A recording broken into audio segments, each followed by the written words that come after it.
paski dan lain sebagainya, atau ikut doa puasa, kita merasa ibadah kita sudah benar. Bapak Ibu, itu adalah cara atau ekspresi ketika kita melayani Tuhan lewat pujian dan penyembahan. Ibadah sebenarnya itu kepada Tuhan bicara tentang sikap hati dan tidak dapat diukur dari ritual atau upacara agama.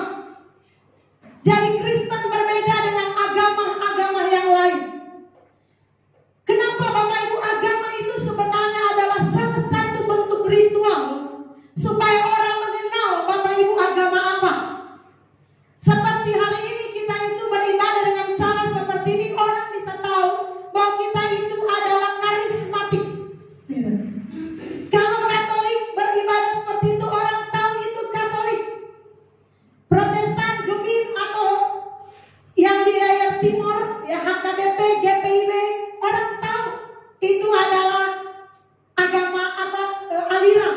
Ya, jadi kalau cara beribadah seperti ini, orang tahu itu agama Buddha atau agama Hindu, ya, atau agama Islam. Nah, seperti kita ini, dari mana sebenarnya orang mengenal kita Kristen? Bukan hanya sekedar dari cara kita beribadah. Cara beribadah kita kepada Tuhan belum tentu itu ibadah yang murni, Bapak Ibu. Karena perlu Bapak Ibu tahu, Allah tidak suka dengan ritual. Nah, ini harus kita pahami supaya ketika saudara beribadah, saudara tahu cara beribadah yang benar kepada Tuhan. Ya, bagaimana dengan orang-orang yang tidak bisa beribadah di gereja? Mungkin mereka punya banyak halangan, ataupun ketika gereja mengalami aniaya, umat Tuhan tidak bisa datang ke gereja. Apakah saudara tidak lagi beribadah kepada Tuhan? Karena zaman semakin jahat. Nah, Bapak Ibu, untuk merubah konsep yang dari kecil kita mengikuti nenek moyang orang tua kita yang mengakui bahwa kita Kristen dan kita beribadah, kita tahunya seperti itu ibadah yang benar. Tapi hari ini kita akan belajar, Bapak Ibu, bagaimana ibadah yang benar kepada Kristus. Sekali lagi, pengertian ibadah kepada Tuhan itu bicara tentang sikap hati dan tidak dapat diukur dari ritual atau tata cara upacara agama, melainkan dari seluruh tindakan dan perbuatan dalam hidupnya. Jadi ibadah orang Kristen adalah sikap hati, adalah perbuatan hidupnya, itu adalah ibadah. Ya, kalau kita ada di gereja, Bapak Ibu, kita bersama-sama dengan saudara seiman, kita memuliakan Tuhan, kita diperlengkapi oleh kebenaran firman Tuhan dalam setiap kebaktian atau ibadah. Tetapi kita perlu tahu bahwa ibadah itu adalah diri kita, sikap kita, hati kita, tindakan kita, di dalam segenap aspek kehidupan kita. Disitulah kita mempraktekkan ibadah yang benar. Ya, jadi kalau gereja setiap hari khotbahnya hanya untuk menyukakan hati jemaat supaya jemaat itu diberkati, itu adalah keliru. Jemaat Tuhan di sini diperlengkapi untuk belajar menjadi seorang murid yang sejati.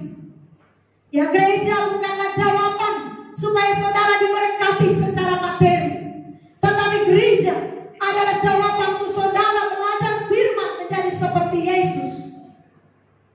Kita baca firman Tuhan, Bapak Ibu, di dalam Roma 12 ayat 1 sampai 8. Karena itu saudara-saudara, demi kemurahan Allah, aku menasihatkan kamu supaya kamu mempersembahkan tubuhmu sebagai persembahan yang hidup, yang kudus, dan yang berkenan kepada Allah. Itu adalah ibadahmu yang sejati. Apa ibadah yang sejati? Mempersembahkan tubuhmu sebagai persembahan yang hidup, yang kudus, dan yang berkenan kepada Allah. Itu adalah ibadah yang sejati. Tuhan Yesus tidak mengajarkan bahwa saat beribadah kita harus melipat tangan. Walaupun kita lihat di foto-foto yang Tuhan Yesus lipat tangan. Kalau gaya-gaya beribadah, Bapak Ibu, itu ada di perjanjian lama. Ya, Mazmur, angkat tangan,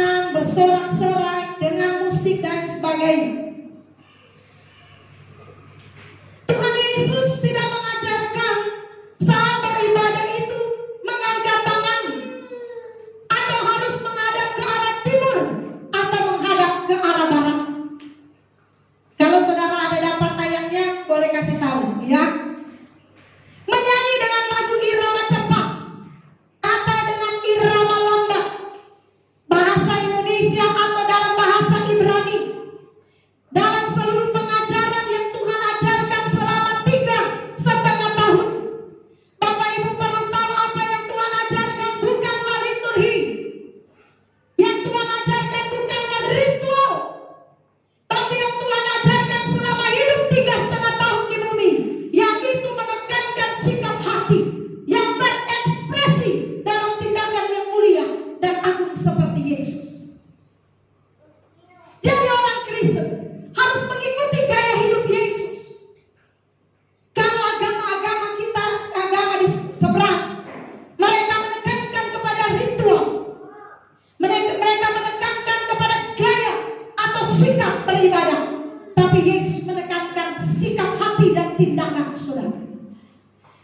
Kalau Bapak Ibu mengerti bahwa ketika bergereja hidup sudah benar, ketika berdoa hidup sudah benar, maka Bapak Ibu akan bisa menjadi Kristen yang munafik. Ya, jadi ini jemaat GSKI harus mengerti ini supaya gaya ibadah saudara berbeda dengan kebanyakan Kristen yang ada. Untuk memahami hal ini kita perlu melihat rencana semula. Waktu Tuhan menciptakan kehidupan manusia, Tuhan menciptakan bumi yang sungguh amat baik. Dikatakan waktu penciptaan Allah semula, Adam dan Hawa berjalan bersama Allah. Betul? Didapati Adam dan Hawa berjalan bersama Allah di Taman Eden. Karena pada saat penciptaan semula manusia diciptakan sempurna. Hidup mereka sempurna seperti Bapa, dan hidup mereka luar biasa, tidak bercacat, tidak bercela. Tapi ketika manusia jatuh di dalam dosa, maka untuk berjumpa dengan Allah, bangsa Israel melakukan ritual-ritual sebagai tanda mereka bisa berjumpa dengan Allah. Tetapi Bapak Ibu dikasih Tuhan, semua itu adalah pelajaran bagi kita. Tetapi yang Tuhan tekankan kepada kita bahwa ibadah yang sejati adalah tindakan hidup kita, hati kita yang benar di hadapan Tuhan. Supaya begini Bapak Ibu, keluar dari gereja, saudara tidak lakukan kejahatan. Kan sudah selesai ibadahnya. Ibadah kan cuma di gereja, kelihatan kudus. Setelah di luar gereja, di dalam rumah tangga, dalam pekerjaan, saudara jadi kudisan.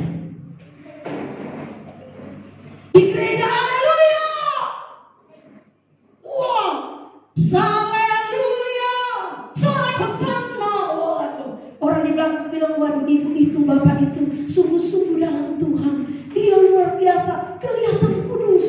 Haleluya.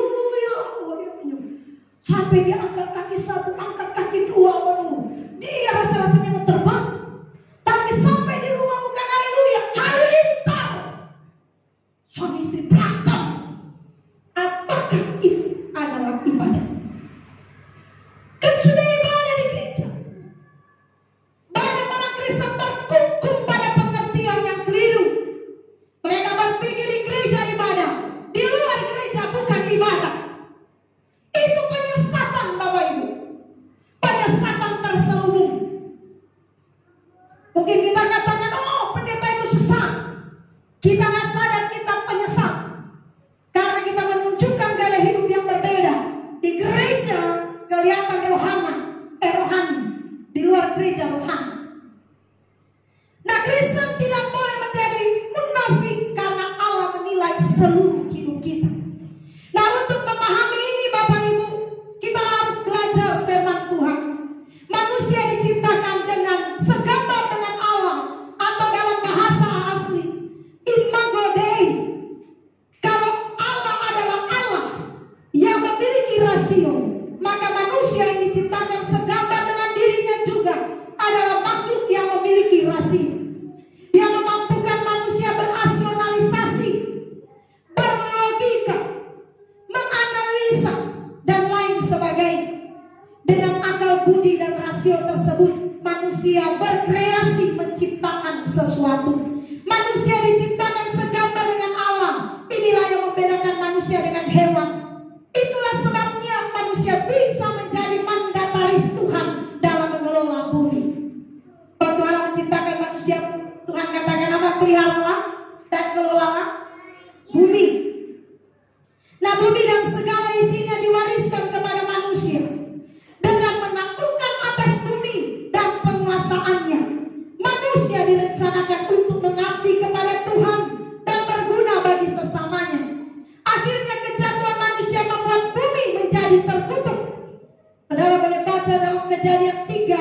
ayat 14 sampai 19.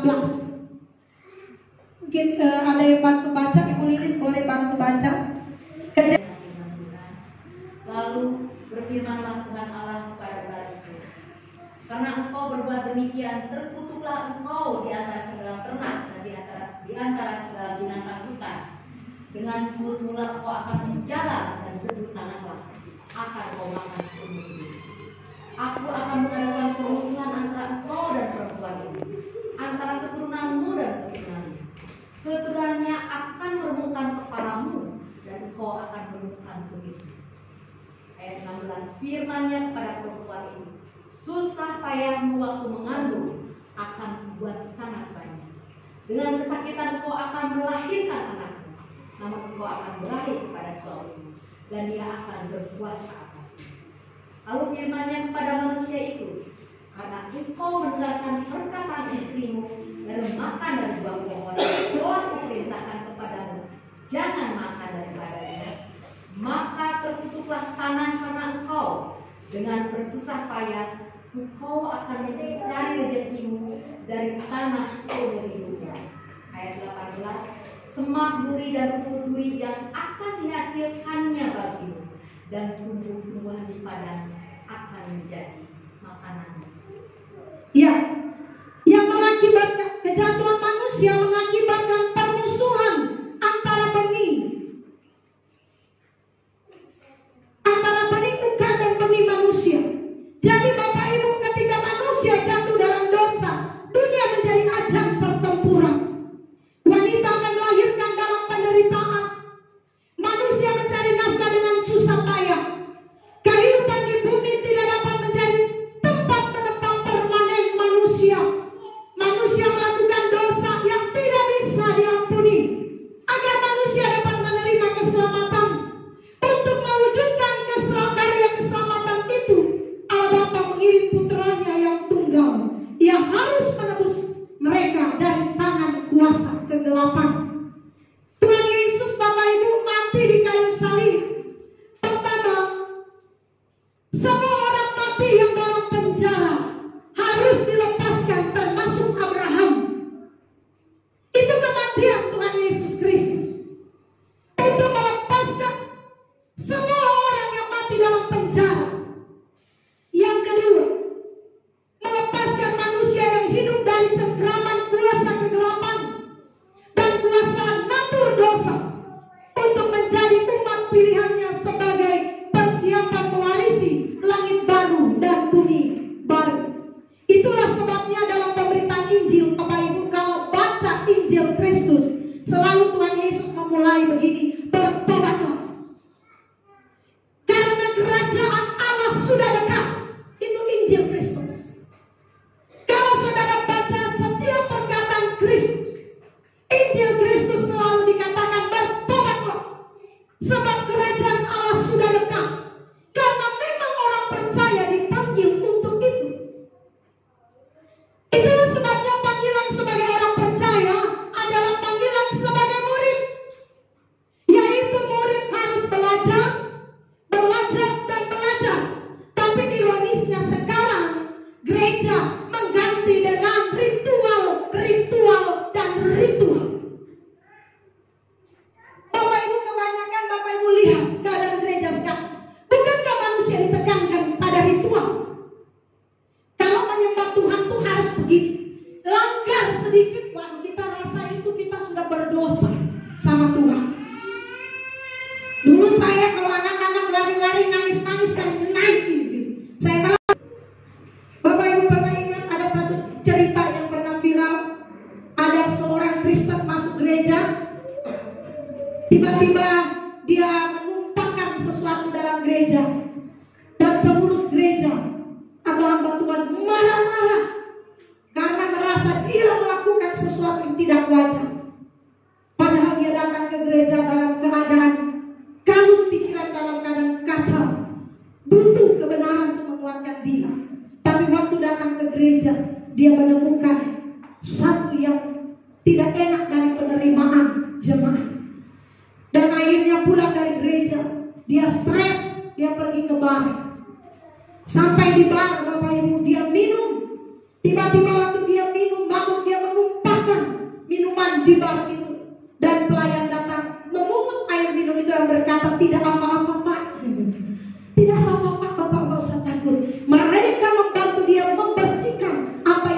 lakukan.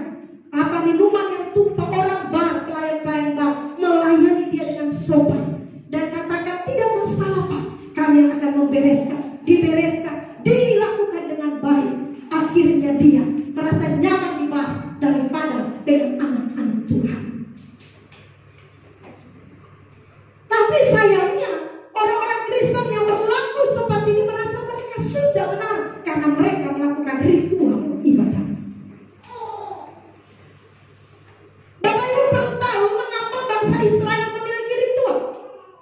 Ya, jangan sampai kita kasih ya.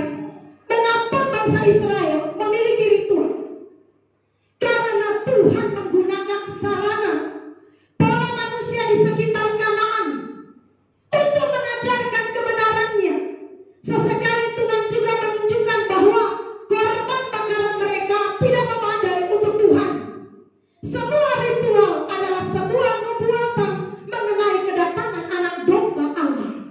Jadi semua ritual yang dilakukan bangsa Israel pada saat itu memang diizinkan Tuhan, tapi sebenarnya itu adalah nubuatan-nubuatan tentang kedatangan anak domba Allah. Nah, ketika masuk dalam perjanjian baru, kita ditekankan oleh Yesus bukan kepada ritualnya, tapi kepada hidup Kristennya. Amin. Ya. Ritual yang diselenggarakan bangsa Israel pada waktu itu sesuai dengan pola berpikir manusia zaman itu. Jadi pada zaman bangsa Israel, pola berpikir mereka seperti itu. Tapi ketika Tuhan Yesus Kristus datang, maka semuanya itu Bapak Ibu tidak lagi ditekankan oleh Kristus, tetapi pada gaya hidup kita. Ini ibadah kita, ini hidup kita. Jadi ketika Bapak Ibu memberi berbuat baik, cara berbuat baik itu akan menunjukkan ibadah saudara. Ketika saudara di dalam rumah tangga, istri melakukan firman Tuhan, tunduk kepada suami, melayani suami dengan baik, melayani keluarga dengan baik, itu ibadah yang sejati. Jangan istri, waduh doa malam datang, waski datang, ya kan? Datang ibadah rajin, tapi di rumah gak pernah tunduk sama suami. Jadi membangkang, berontak. Kalau suaminya dalam Tuhan, dia masih bisa mengerti. Kalau tidak dalam Tuhan, apa jawaban suami? Inikah hari-hari kau ke gereja? Inikah hari-hari kau ibadah? Inikah hari-hari kau berdoa? Percuma kamu ke gereja. Percuma kamu ke gereja, sedangkan sikap hidupmu tidak berubah. Kristen banyak menjadi batu sandungan. Pelayan Tuhan aktif dalam gereja, melayani Tuhan, tapi di luar tidak menunjukkan dirinya orang yang beribadah. Tapi Bapak Ibu merubah konsep ini agak sulit karena orang Kristen seperti saya lahir Kristen.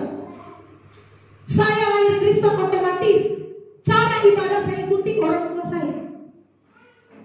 Saya mengikuti gaya hidup, cara beribadah orang tua dan orang-orang yang ada di sekeliling saya sudah notabene Kristen.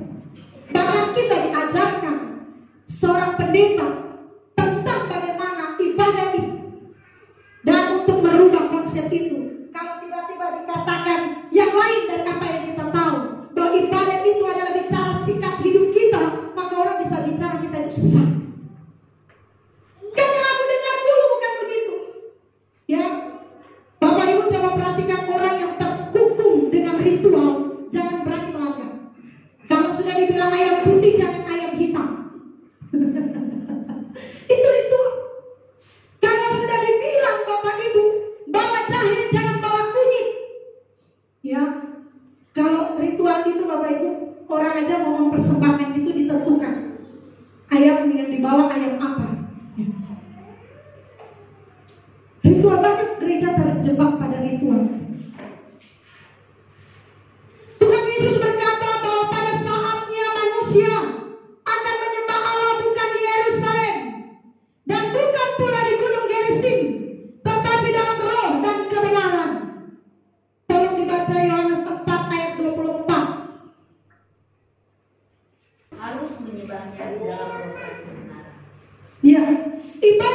sejati bagi orang percaya adalah mempersembahkan hidup sebagai korban yang hidup, yang kudus, dan yang berkenan kepada Allah.